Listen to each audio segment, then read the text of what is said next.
ಬಿಟ್ಬಿಡಲೇ.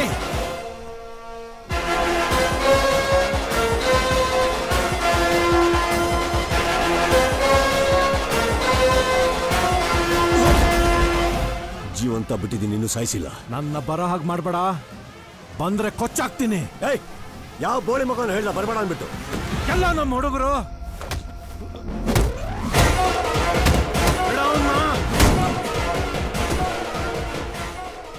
ಹುಡುಗರಿಲ್ಲ ಅಂತ ಹೇಳಿದ್ರೆ ಅರ್ಥ ಆಗ್ತಾ ಇಲ್ಲ. ಇನ್ನೊಂದ್ಸಲ ಕೇಳಿದ್ರೆ ಹೊಡಿಯೋದಲ್ಲ, ಕೊಚ್ಚಾಕ್ಬಿಡ್ತೀನಿ. ಹೇಳೆ. ಹುಡುಗರ ಕಾರು ಪಂಚರ್ ಶಾಪ್ ಹತ್ರ ಇದೆ. ವೀರ ಅವನ ಫೋನಿಂದ ಪಂಚರ್ ಅಂಗಡಿಯವನಿಗೆ ಕಾಲ್ ಮಾಡಿದ್ದಾನೆ. ಹುಡುಗರು ಸ್ಟೇಷನ್ ಅಲ್ಲೇ ಇದ್ದಾರೆ, ಹೊರಗಡೆ ನಮ್ಮವರು ಕಾವಲಿಗಿದ್ದಾರೆ ಅಂತ ನೀನ್ ಹೇಳಿದ್ ನಂಬಿತಾನೆ ನನ್ನ ತಮ್ಮನ್ ಕಳಿಸ್ದೆ. ಹುಡುಗರ ಕಾರು ಪಂಚರ್ ಅಂಗಡಿ ಹತ್ರ ಹೆಂಗ್ ಬಂತು, ಮೊಬೈಲ್ ಹೆಂಗ್ ಆನ್ ಆಯ್ತು, ನೀನ್ ಅಲ್ಲಿ ಕರೆಕ್ಟ್ ಹೆಂಗ್ ಬಂದೆ? ಜಗದೀಶ್ ಸರ್, ರೂಪಾ ಸೈಬರ್ ಕ್ರೈಮಿಗೆ ಫೋನ್ ಮಾಡಿ ಹುಡುಗರು ನಮ್ಮನ್ನ ಟ್ರೇಸ್ ಮಾಡಕ್ಕೆ ಖಂಡಿತ ಹೇಳಿರ್ತಾಳೆ.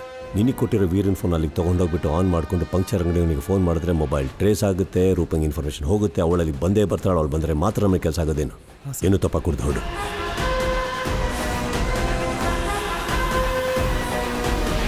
ಅರ್ಜುನ್, ನಮ್ಮ ಹುಡುಗರು ನಿನ್ನ ಹತ್ರ ಇಲ್ಲ ಅಂತ ನಾನು ನಂಬ್ತೇನೆ.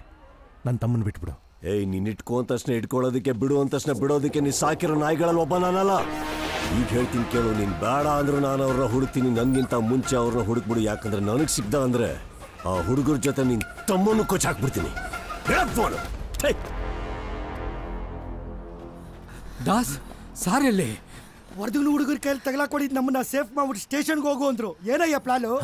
ಡೆಡ್ ಬಾಡಿಗಳಲ್ಲಿ ಬಾಡಿ ತಾನೆ ಬಾ.